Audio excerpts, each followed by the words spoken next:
Big match, rivalry match, দুই মহারথী অর্থাৎ India versus Pakistan. তো ক্রিকেটে একটা ইন্ডিয়া ভার্সেস পাকিস্তান যেখানে থাকে, এর একটি বিগ ম্যাচ, একটা মহারথী, দুটো দলই, তো সেটা নিঃসন্দেহে বলা যায়। তো সেই ম্যাচ কিন্তু আজকে রয়েছে। গতকালকে বলেছিলাম যে একটা বিগ ম্যাচ আছে, সেটা হচ্ছে অস্ট্রেলিয়া বনাম ইংল্যান্ড। সেটা কিন্তু কোনো অংশে কম নয়, সেটা খুব সহজেই কিন্তু গতকালকে ভালো একটা লড়াইয়ের পর কিন্তু অস্ট্রেলিয়া তারা জয়টা নিশ্চিত করেছে। তো আজকে হচ্ছে সব থেকে বড় ম্যাচ, বিগ ম্যাচ, সারা বিশ্ব তাকিয়ে থাকে এই ক্রিকেটের এই দুই মহারথীদের খেলা সেদিকে, এবং এটার উপর নির্ভর করে ক্রিকেটের একটা উত্তেজনা, জমজমাটি একটা লড়াই, এবং এর যে উত্তেজনার যে পারদ একেবারে শীর্ষে উঠে যায়, এটা বলার অপেক্ষা রাখে না। তো আজকে সেই ম্যাচ রয়েছে, তো চলুন বন্ধুরা সেই বিষয়ে আলোচনা করব, কি আছে, কি বিষয়, কে এগিয়ে আছে, সব কিছু। তো চলুন বন্ধুরা কথা বাড়াবো না, শুরু করা যায়। ইন্ডিয়া ভার্সেস পাকিস্তান, ম্যাচ নম্বর 19, যেটা শুরু হবে NASA county international cricket stadium new ইয়র্কে। এখন পর্যন্ত নিউ ইয়র্কের একটু পরিসংখ্যানটা বলে দিই, তার আগে ব্রডকাস্টটা বলে রাখি। ব্রডকাস্টটি হকস্টার এবং স্টার স্পোর্টস নেটওয়ার্কে আপনারা দেখতে পাচ্ছেন। অবশ্যই মোবাইলে হকস্টারে দেখেন, আপনারা দেখুন। আপনাদের অনেক ল্যাঙ্গুয়েজ আছে, 7-7টার মতো ল্যাঙ্গুয়েজ হচ্ছে থাকে এবং আছে, যেখানে আপনার ফ্রিতে দেখতে পাচ্ছেন। এবারে মাঠের পরিসংখ্যানে বলছিলাম, NASA county international cricket stadium আমরা গতকালকেও দেখেছি, ম্যাচের তার কোনো ব্যতিক্রম হলো না। আবারও সেই লো স্কোরিং, 4-4টি ম্যাচ হয়েছে, 4-4টি ম্যাচই লো স্কোরিং। কীরকম, প্রথমে ম্যাচে দেখেছিলাম 77-80, দ্বিতীয় ম্যাচে কিন্তু সেই দেখেছি 96-97, তারপরে 103 গতকালকে দেখলাম, এবং এবং এবং আগামী এবং এর আগে যেটা কানাডা বনাম আয়ারল্যান্ড, যেখানে শুধুমাত্র 137 হয়েছিল। অর্থাৎ এই মাঠের এখন পর্যন্ত সর্বোচ্চ রান কিন্তু 137, সর্বনিম্ন যে রান সেটা কিন্তু একেবারে 77, সর্বোচ্চ যে চেস করা সেটাও মাত্র 103, এবং সর্বনিম্ন যে ডিফেন্ড করা এটা তো হয়নি এখনও। হ্যাঁ, সর্বনিম্ন ডিফেন্ড 137 অবশ্যই বলা যায়।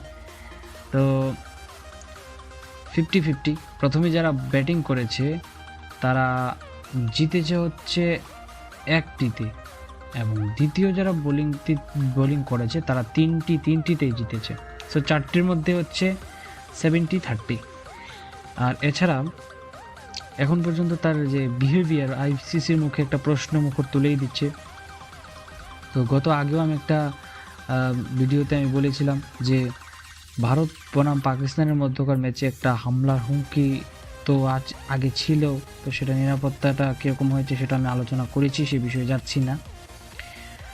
তো এবারে যদি একটুখানি পরিসংখ্যানের দিকে যাই, অর্থাৎ হেড টু হেডের দিকে তাকাই, টি-20তে এখন পর্যন্ত তাদের মধ্যে ইন্ডিয়া বনাম দুই মহারথী, এই দুই রথীর মধ্যে খেলা হয়েছে 12টি, যেখানে 8টিতে ইন্ডিয়া জিতেছে এবং 3টিতে পাকিস্তান জিতেছে, আর একটি যেটার কোনো রেজাল্ট বা কোনো ফলাফল আসেনি, অর্থাৎ টাই। আরেকটি, এবার সর্বশেষ 10টি ম্যাচের কথায় যদি আসি, তাহলে অবশ্যই ইন্ডিয়া জিতেছে 7টিতে এবং পাকিস্তান জিতেছে যেখানে 3টিতে। এখানেও ইন্ডিয়া এগিয়ে আছে। এবং এছাড়া যদি বলি, ইন্ডিয়া বনাম পাকিস্তানের এই দুই মহারথীর এই রাইভালরি ম্যাচ, বিগ ম্যাচ, সেটার জন্য একটা উত্তেজনা পারদ কিন্তু তৈরি হয় প্রত্যেকটা মুহূর্তেই, প্রত্যেকটা সময়, প্রত্যেকটা বলে একটা উত্তেজনার পারদ কিন্তু সৃষ্টি হয়। শেষ ম্যাচ খেলা হয়েছিল যেটা ওয়ানডে বিশ্বকাপে, যদিও সেটা নরেন্দ্র মোদী ইন্টারন্যাশনাল ক্রিকেট গ্রাউন্ডে যেটা খেলা হয়েছিল, বিগ ম্যাচ, বিগ ক্রাউডের মাঝখানে 2022-এ যে খেলাটা হয়েছিল মেলবোর্নে, ইন্ডিয়া ভার্সেস পাকিস্তান, সেখানেও বিগ ম্যাচ। তবে আজকে যে ম্যাচটা হচ্ছে নিউ ইয়র্কে, সেটা অবশ্যই তেমন সেই তুলনায় অনেক ছোট গ্রাউন্ড বলাই যায়। আর ছোট গ্রাউন্ড বলতে তাদের অতিথি বা দর্শকের সংখ্যা কিন্তু কম, এবং সবথেকে বড় কথা হচ্ছে এখানে বিহেভিয়ার। যদিও শোনা যাচ্ছিল সাম্প্রতিক সময় যে ইন্ডিয়া ভার্সেস পাকিস্তানের মধ্যকার ম্যাচের জন্য একটা পিচটা কিন্তু নতুন করে তৈরি করা হচ্ছে, যাই হোক বদল আনা হচ্ছে, দুঃখিত, কি বদল সেটা আনা হচ্ছে সেটা কিন্তু আমরা কেউ বলতে পারিনি বা পারছি না।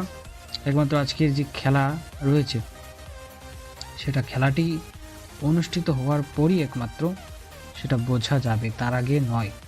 তো এবারে যদি পরিসংখ্যান সব কিছু কিন্তু আপনাদের আলোচনা করলাম, হেড টু হেডের কথাও বললাম।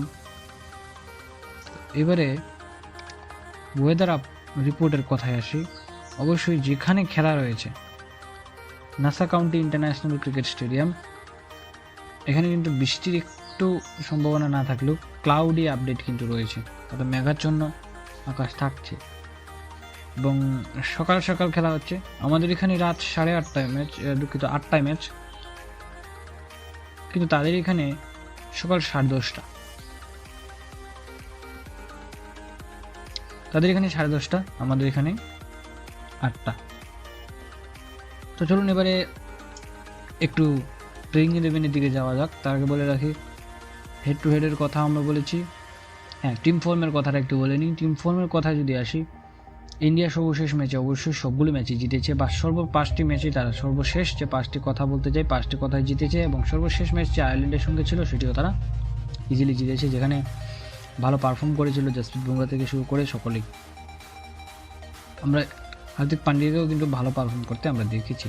তবে আয়ারল্যান্ডের দুঃখিত পাকিস্তানের জন্য একটা বড় ধাক্কা রয়েছে, সেটা আপনারা ভালো করে জানেন। ইউএসের মতো দল যারা প্রথম খেলতে এসেছেন তাদের কাছে হেরে যাওয়া মানে তাদের একটা নার্ভে কিন্তু একটা অত্যন্ত গুরুত্বপূর্ণ একটা ধাক্কা তাদের পেতে হবে, এবং তাদের এই জায়গাটাতে একটু পিছিয়ে পড়েছে বলবো পাকিস্তান।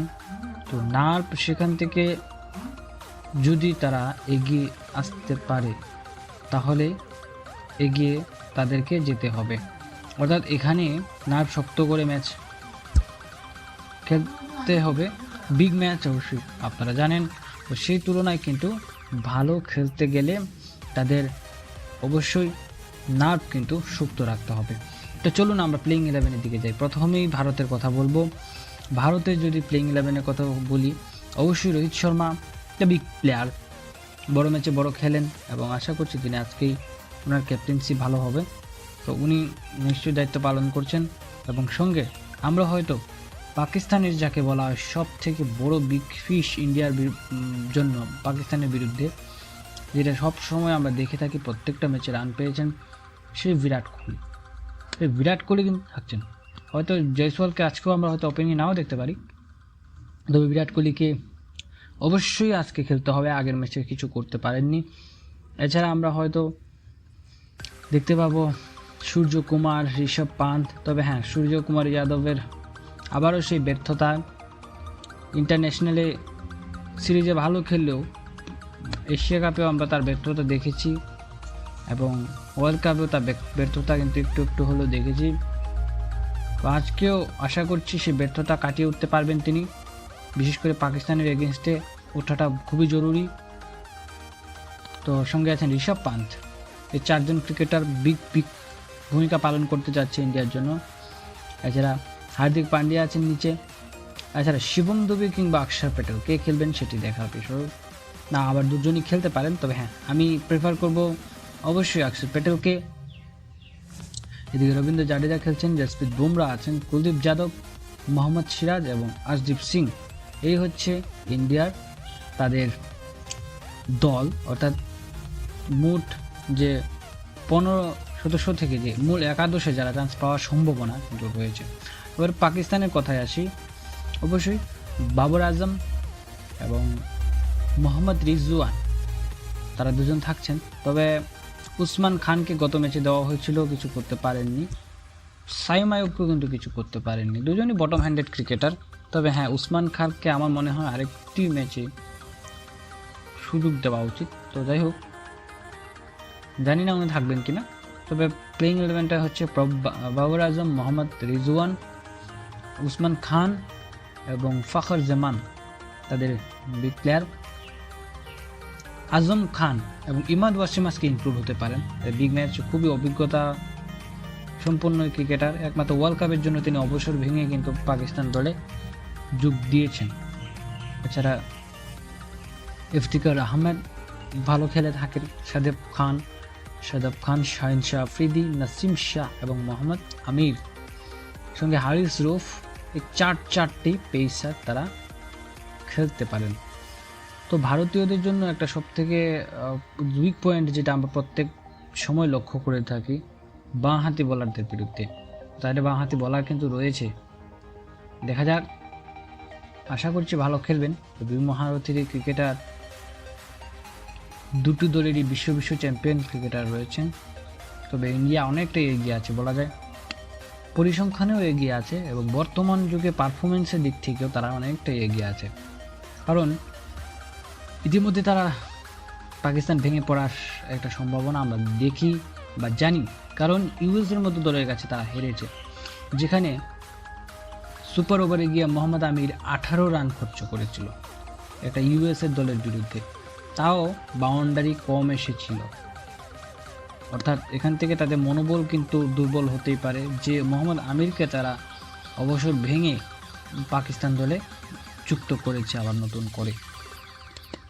এবং সর্বশেষ ম্যাচটি মানে সুপার ওভারে হওয়ার আগে শেষ ওভারে যে রানটা লাগতো সেখানেও কিন্তু হারিস রুফ বল করছিলেন, ওই জায়গাটা থেকে সে 15 রান ডিফেন্ড করতে পারেননি, সুপার ওভার হয়ে যায়।